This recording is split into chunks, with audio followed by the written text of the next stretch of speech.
श्रीवल्लभाचार्य पुष्टि मार्ग के प्रवर्तक व शुद्धाद्वैत मत के संस्थापक रहे। आपका जन्म विक्रम संवत 1535 वैशाख कृष्ण एकादशी को रायपुर छत्तीसगढ़ के पास स्थित ग्राम चंपारण्य में हुआ था, जो संभवतः 27 अप्रैल 1471 ईस्वी सन था।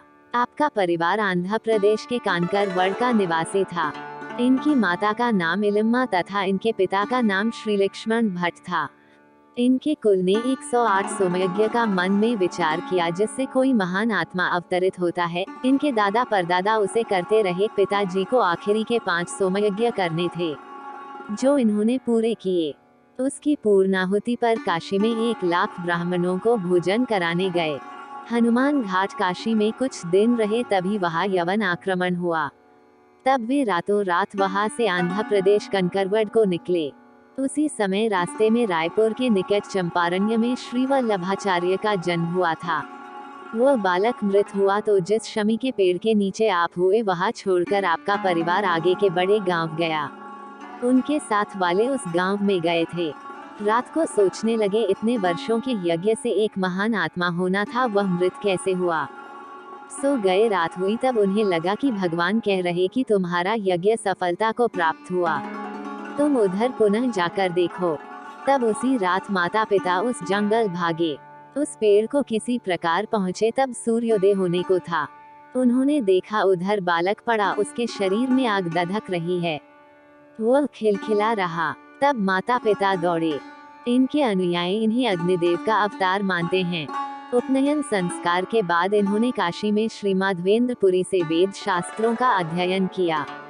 11 वर्ष की अल्पायु में ही इन्होंने वेद, उपनिषद, व्याकरण आदि में पांडित्य प्राप्त कर लिया।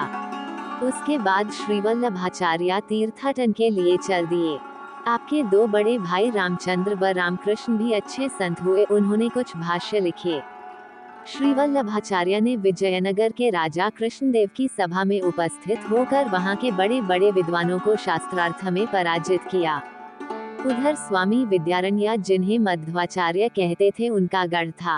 उन्होंने हरिहर बबका नामक 2 शिष्यों को राजनीति व शस्त्र शिक्षा देकर विजयनगर साम्राज्य खड़ा किया, जिस पर कृष्णदेव राय के पिताजी तुलुव ने राज्य किया, जिससे तुलुव वंश कहलाता था। वहीं इन्हें वैष्णवाचार्य की उपाधि प्राप्त हुई। राजा कृष्णदेव ने स्वर्ण सिंहासन पर बैठाकर इनका सविधि पूजन किया। पुरस्कार में इन्हें बहुत सी स्वर्ण मुद्राएं प्राप्त हुई, जिनको इन्होंने वहां के विद्वान ब्राह्मणों में वितरित करा दिया। एक बार ये जगन्नाथपुरी गए, जहाँ पर भगवान के पट बंद किए गए। आपने अंदर दवात व कलम रखवा दी। सबका यह प्रश्न था कि कौन सा देव बड़ा है, सर्व पूज्य है, मनुष्य का कर्तव्य क्या है।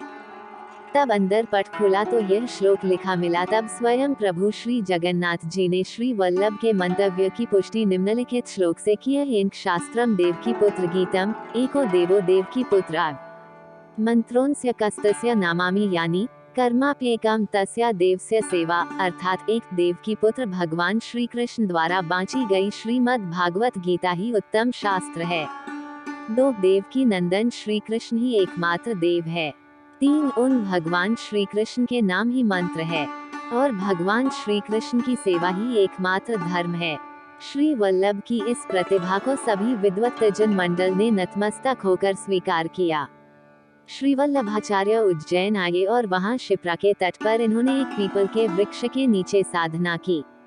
वह स्थान आज भी इनकी बैठक के नाम से प्रसिद्ध है, जो संदीपनी आश्रम से लगा हुआ है। इन्होंने वृंदावन, गिरिराज आदि कई स्थानों में रहकर भगवान श्री कृष्ण की आराधना की। अनेक बार इन्हें भगवान श्री कृष्ण का प्रत्यक्ष दर्शन हुआ। इनके जीवन काल में ऐसी अनेक घटनाएं हुई, जिन्हें सुनकर महान आश्चर्य होता है। एक बार की बात है, एक सज्जन शालग्राम शिला और प्रतिमा दोनों की एक साथ पूजा करते थे। वे शिला से प्रतिमा को कनिष्ठ श्रेणी का समझते थे। श्रीवल्लभाचार्य ने उन्हें समझाया कि भगवद विग्रह में भेद बुद्धि अनुचित है। इस पर उस सज्जन ने आचार्य के सुझाव को अपना अपमान समझा और अहंकार में शालग्राम शिला को रात में प्रतिमा के ऊपर रख दिया। प्रातःकाल जब उन्होंने देखा तो प्रतिमा के ऊपर रखी हुई शालग्राम शिला चूर चूर हो गई थी। इस घटना को देखकर उनके मन में पश्चाताप का उदय हुआ और उन्होंने श्री वल्लभाचार्य से अपनी भूल के लिए क्षमा याचना की। आचार्य श्री ने उन्हें चूर्ण शिला को चरणामृत में भिगोकर गोली बनाने का आदेश दिया। ऐसा करने पर शालग्राम शिला पूर्ववत हो गई। कहते हैं कि भगवान श्री कृष्ण ही इनके यहाँ विट्ठल के रूप में पुत्र बनकर प्रकट हुए थे। श्री वल्लभाचार्य ने लोक कल्याण के उद्देश्य से अनेक ग्रंथों की रचना की। आपने श्रीमद् भागवत महापुराण पर सुबोधिनी टीका की, जो पहले कुछ स्कंद करने पर आयु पूरी हुई, यह जान दशम स्कंद पर टीका की, क्योंकि उसमें भगवान श्री कृष्ण की कथा थी। वे भगवान श्री कृष्ण के लीला स्थली द्वारका, मथुरा, वृंदावन, उज्जैन अपने जन्म स्थान, ऐसे 84 स्थानों पर श्रीमद् भागवत कथा कही, जो महाप्रभु जी की बैठक कहलाता है। आपने नाथ द्वारा मंदिर का निर्माण करवाया। आपने ब्रह्मसूत्र पर बृहद व अनुभाष्य लिखा, जिसमें से अनुभाष्य उपलब्ध है। भगवत गीता पर भाष्य लिखा।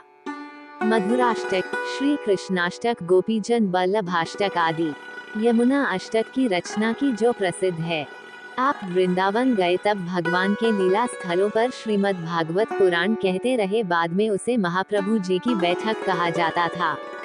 खासकर वृंदावन, मथुरा की कथाओं में आसपास के संत सुनते, जो फिर आपके शिष्य बन जाते। ऐसे ही एक सूरदास जी थे। इनके अष्टछाप कवि, जो वैष्णव साधु शिष्य थे, वे प्रसिद्ध हुए, जिनमें सूरदास, कुंभनदास, कुंभदास, परमानंद दास, कृष्ण दास, गोविंद स्वामी, छीत स्वामी, चतुर्भुज दास, नंददास इनके 2 पुत्र हुए, जो गोपीनाथ व विट्ठलनाथ जी, जो अच्छे संत हुए व आपके जो ग्रंथ रह गए उन्हें पूरा किया। अपने जीवन के अंतिम समय में ये काशी में निवास करते थे। एक दिन ये जब हनुमान घाट पर स्नान कर रहे थे, उसी समय वहाँ एक ज्योति प्रकट हुई और देखते ही देखते श्री वल्लभाचार्य का शरीर उस ज्योति में ऊपर उठकर आकाश में विलीन हो गया। इस प्रकार विक्रम संवत 1587 में 52 वर्ष की अवस्था में अनेक नर नारियों को भक्ति का पथिक बनाकर श्री वल्लभाचार्य ने अपनी लौकिक लीला का संवरण किया।